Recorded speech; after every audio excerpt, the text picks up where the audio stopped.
Hi, I'm Colin. Welcome to Learnsomatics. In today's video, I want to show you how to correct a leg length discrepancy using somatic movements. A genuine leg length discrepancy is pretty rare, a structural one. Often it's usually just a result of one side of the waist being a little tighter, which pulls up the hip on that side, which pulls up the leg on that side, therefore making it seem like you've got like one leg shorter than the other. So by releasing both sides of the waist, we can usually correct a leg length discrepancy pretty quickly. So let's get into this. So we're going to begin with one leg bent and one leg straight like so. And we're going to be working with the side with the straight leg. On the side with the straight leg, you're just going to draw your hip up toward your armpit like so. And you'll notice as I do this, this side hip moves towards the armpit. My head tends to come a little bit this way. If you use your hand, you'll feel the waist muscles on this side contract. That's what we want. And on the other side, you'll sort of feel that that side actually lengthens out. And then from here, just slowly relax to rest. So we're drawing up this side of the waist deliberately so that we can relax it again. Again, we're going to draw the left leg up toward the armpit. And once you've got it to this position and you can feel that this waist muscle is tight, deliberately kind of tighten it more. Can you actually make that area even a little more tight? Create a little more tension there.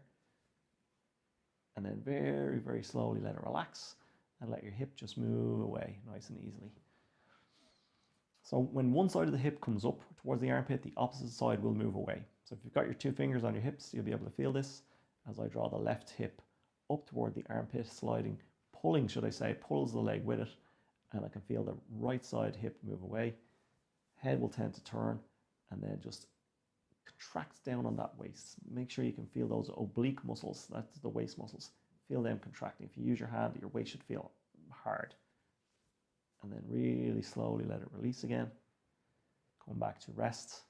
And then take your hand when you're at rest and you'll feel those waist muscles are now soft again, okay? So we're just pandiculating the waist.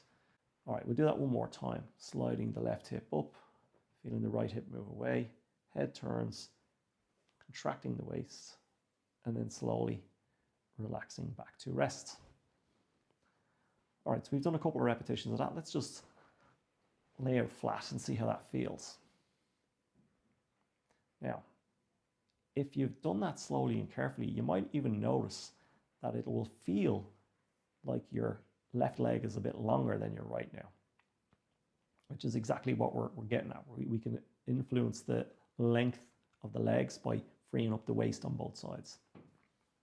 So let's do that on the other side. So we're going to bend our left leg now, and we're going to be drawing our right hip and leg up towards our armpit.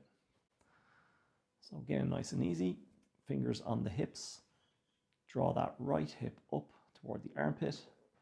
Feel the left hip moves away, so this waist now lengthens out. Again, have your hand on your right waist muscles and just very deliberately contract them. And then slowly let it relax. Feel the waist soften out again. And we just do that a couple of times. Drawing the right hip up, and the right hip sliding up towards the armpit pulls the leg up. The left waist gets long. So you can start to see how if you were tighter on one side, it would give you a leg length discrepancy, right? Because one leg would be pulled up and one leg would be pushed actually down long. Make sure you can feel that tension on those right side obliques, right side waist muscles, and then very, very slowly just let it soften out and relax. And we're going to do this 2 more times. Sliding that right hip up, letting the head turn a little right. Left waist lengthens out. Contract deliberately those right side waist muscles. You can use your hand to feel what you're doing. And then very, very slowly letting yourself come back to rest. Feeling the right waist soften out. And we'll do that one final time. Drawing that right hip up. Make sure you can really feel what you're doing. Be very clear. I'm shortening one side of my waist and lengthening the other. And then come back to rest. Okay, again, just let the legs be straight and see how that feels. And now you might find that the right leg feels a bit longer than the left. So again, you can immediately start to change the perception of the length of the legs by freeing up the waist. Okay, so we've addressed both sides one at a time. Now we can sort of go back and forth between the two. So we're going to bend our legs, both legs, and we're going to put our hands on our hips again. And this time we're going to alternate between drawing the left hip up and feeling the right hip move away, and then slowly relaxing and then drawing the right hip up and letting the left hip move away. And you can see my head is going back and forth with this. That's fine, allow that to happen. What I want you to focus on is the feeling of one side of your waist shortening and contracting and slowly relaxing, and then the other side of your waist shortening and contracting, and the side that is not contracting is lengthening out. So at the moment my right side is contracted, pulled up, my left side is long, and then I slowly release and I do the opposite, shorten the left side and the right side is long. Just let your head go long for the ride. Go back and forth like this and see if you can make this feel smooth and easy and equally long in both directions. So can I hike my right hip to the same degree I can hike my left? And can I lengthen my right hip away to the same degree I can lengthen my left? So this is going to restore both sides of your waist back to their normal resting length, and in doing so will make your legs much more closer to being exactly the same length again, assuming you don't have a structural leg length discrepancy, which, as I said, is in reality pretty rare. Okay, so just back and forth like that, nice and smooth and easy, and come to rest. Okay, let your legs be straight. And just take a moment to sense the change.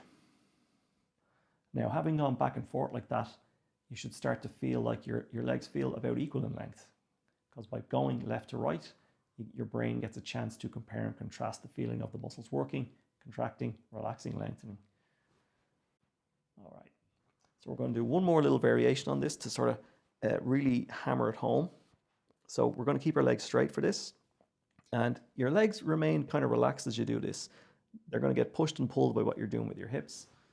And we're just going to do the same action of the pelvis, but we're going to keep the legs straight. So we're going to draw the right hip up, which, as you can see, it creates a sort of a false leg length discrepancy here. My left leg is pulled up. My right leg is a little longer now.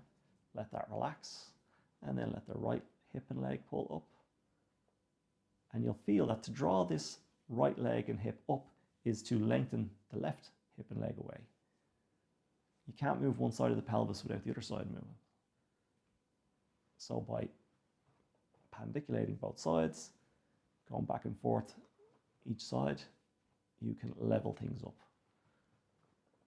Okay, just go back and forth like this for about 10 or 15 seconds, hiking alternately right hip, left hip, etc. And this is not only going to help you get your legs same length again, it's also going to make your walking feel better, because you're re-establishing good up-down movement of the hips and the waist. And you want to keep your legs pretty much straight as you're doing this, so that the movement is purely a movement of actually the trunk and waist, right? Your hips are going up and down because of what you're doing with your waist muscles. It's not actually got a whole lot to do with your legs per se.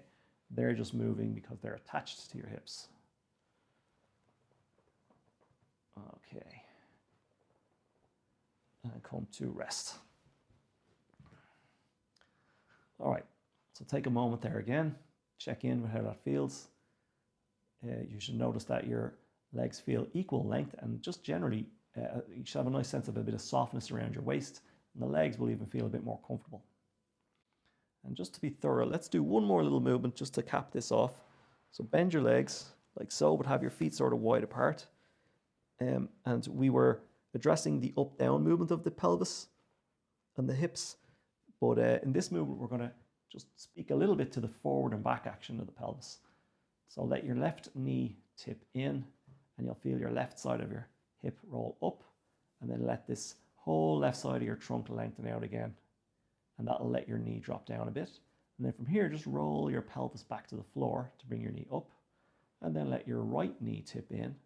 The pelvis will roll left, the whole right side of your trunk will lengthen, and that will allow your right knee to drop in. The other leg, the foot stays planted.